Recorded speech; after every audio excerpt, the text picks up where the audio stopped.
everybody, this is Greg, and I have my old Nishiki bike. If you remember, I disassembled it last winter. Anyway, in that video I wasn't going to take this bike and repaint it. I was just rebuilding it, but since then I've changed my mind, mainly because the amount of rust and paint damage there is on the bike. It just doesn't look good. So with that in mind, I'll show you some of the damage. Rust damage to the bottom bracket, the rear chainstay, the down tube and the screw holes in the down tube for the water bottle cages, the top tube, head tube, and seat tube. Basically the whole frame has some kind of rust or paint missing. So it's past time to repaint this bike. It is possible to paint a bike either in your garage or even outside and get good results. Here's a few pictures of my old Peugeot that I repainted in the early 80s.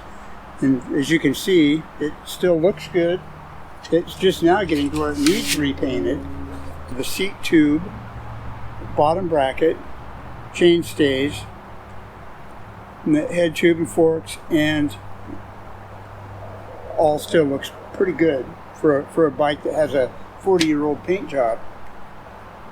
I think back when I painted this bike I used Krylon paint or Rust-Oleum, either one, whatever was available in the department stores.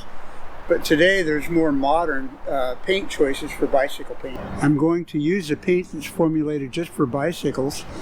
I've never tried this product before, so I'm kind of anxious to see how it works. It's supposed to not run as easily because when you're painting a bike, to get a good smooth paint job on like around the bottom bracket and chain stays in those tight places, it's really easy to get runs, and this is supposed to help solve that problem.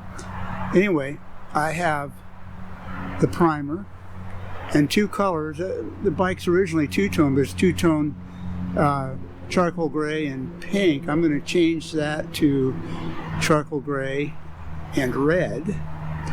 And here's the metal flake right here.